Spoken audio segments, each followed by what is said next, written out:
بادشاہ اور رانی کا محبت کا قصہ۔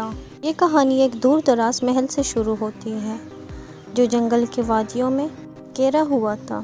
ان کے محل کے سامنے بہت زیادہ جنگل تھے۔ ان جنگلوں میں مانا جاتا تھا کہ یہاں پر ایک بہت بری چڑیل ہے اور اس چڑیل کے ایک بہت خوبصورت باغ ہے جس میں اسے کسی کو بھی آنے کی اجازت نہیں۔ اسے بہت برا لگتا، اس کے باغ میں کوئی جاتا وہ زندہ واپس نہیں آتا۔ اس محل میں ایک بادشاہ اور رانی ایک دوسرے سے بہت پیار کرتے اور محبت کرتے، وہ ایک دوسرے کے بغیر رہ نہیں سکتے۔ یہ قصہ دور دور ملکوں میں پھیلا ہوا تھا۔ بادشاہ اور رانی ایک دوسرے سے بہت محبت کرتے ہیں اور وہ کسی کے بغیر رہ نہیں سکتے۔ ایک دن ایسا ہوا کہ رانی کا محل میں بہت دل گھبرانے لگا اور وہ داسیوں سے کہنے لگی کہ میں کچھ دیر کے لیے باہر جانا چاہتی ہوں۔ داسیوں نے منع کیا اور کہا بادشاہ ہمیں بہت غصہ کریں گے، رانی صاحبہ آپ یہاں سے مت جائیے، آس پاس جنگل بہت زیادہ ہے۔ رانی صاحبہ ہنسنے لگے اور کہنے لگے میں تھوڑی دیر باہر ٹہل آتی ہوں، بادشاہ سلامت آئیں گے تو آپ لوگوں سے بتا دیجیے گا، میں باہر جا رہی ہوں۔ اچھا اپنے گھوڑے پر سوار ہو کے کہیں باہر گیا تھا۔ رانی صاحبہ محل سے جیسے ہی باہر نکلی اسے جنگل بہت خوبصورت نظر آ رہا تھا۔ اس کا دل چاہ رہا تھا کہ میں اور یہاں پر پھرتی رہوں۔ آگے جاتے جاتے اسے ایک بہت خوبصورت باغ نظر آیا جو لال پھولوں سے بھرا ہوا تھا۔ اس نے سوچا کہ اس باغ قصہ تو میں نے بہت سنا ہے، مگر یہ اتنا خوبصورت باغ ہے، اس میں ایک چڑیل کیسے آ سکتی ہے، یہ کیسے چڑیل کا ہو سکتا ہے، اتنے معصوم سے پھول ہے یہ، مجھے ضرور اندر جانا چاہیے۔ جیسے ہی وہ اندر گئی وہ باغ میں پھر رہی تھی۔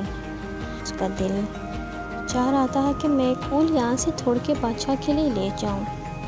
جیسے وہ پھول توڑنے لگی اس کے سامنے چڑیل حاضر ہوئی اور اس سے کہنے لگی تمہیں کس نے کہا، اس پھول کو توڑنے کی اجازت تمہیں کسی نے بھی نہیں دی، یہاں سے چلی جاؤ۔ رانی صاحبہ چڑیل کو دیکھ کے ڈر گئی اور وہاں سے جیسے ہی جانے لگی چڑیل اسے کہنے لگی اتنی جلدی نہیں رانی، تم نے میرے پیچھے میں آ کے بہت گستاخی کی، تمہیں اس کی سزا ضرور ملے گی، ابھی تمہیں میں سبق سکھاتی ہوں۔ چڑیل نے اسے ایک پھول میں بدل دیا جو لال رنگ کا تھا۔ چڑیل اب وہاں سے غائب ہو گئی۔ بادشاہ اپنے محل آیا اور داسیوں سے کہنے لگے کہ رانی صاحبہ کہاں گئی؟ پھر رات ہو چکی تھی، رانی صاحبہ محل نہیں لوٹ آئی۔ بادشاہ اور سپاہی اسے ڈھونڈنے لگے۔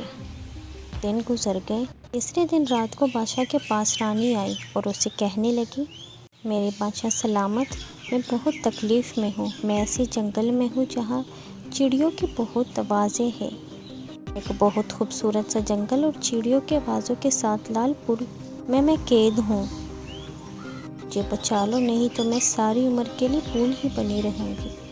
بادشاہ سلامت الگ سے اٹھ گیا، اسے کچھ سمجھ نہیں آیا۔ اگلے دن جنگل جا کے چڑیل کے باغ میں چلا گیا اور اپنی رانی کو ڈھونڈنے لگا۔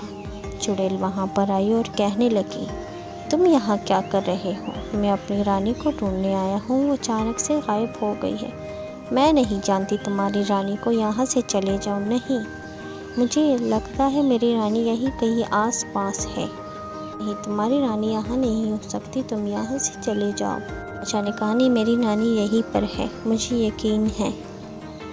چڑیل کو غصہ آیا اور کہنے لگی میں تمہیں ایک دن کا ٹائم دیتی ہوں، اس باغیچے میں اپنی رانی کو ڈھونڈ لو اور اگر نہیں ڈھونڈ پائے تو یہاں سے واپس چلے جانا۔ اگلے دن صبح اٹھ کے بادشاہ باغیچے میں آیا اور پھولوں کو دیکھنے لگا غور سے۔ سارے پھول ہوا میں اڑ رہے تھے مگر ایک پھول ایسا تھا جس کے اوپر موتی پڑی ہوئی تھی۔ بادشاہ کو سمجھ آیا کہ اس میں ہی رانی قید ہے۔ جیسے اس نے وہ پھول توڑا رانی اپنی اصلی حالت میں واپس آ گئی اور چڑیل یہ دیکھ کر اسے بہت غصہ آیا اور وہ وہاں سے بھاگ گئی۔ بادشاہ اور رانی اپنے محل واپس آ گئے اور ہنسی خوشی سے رہتے تھے۔ کئی عرصوں کے بعد اللہ تعالیٰ نے ان کو ایک بیٹا دیا اور ان کی محبت کبھی کم نہیں ہوئی۔ جو دور دور محلوں میں یہ خبر پھیلی ہوئی تھی، سلطان شہریار اور سلطانہ رضیہ کا یہ قصہ بہت ہی انوکھا تھا۔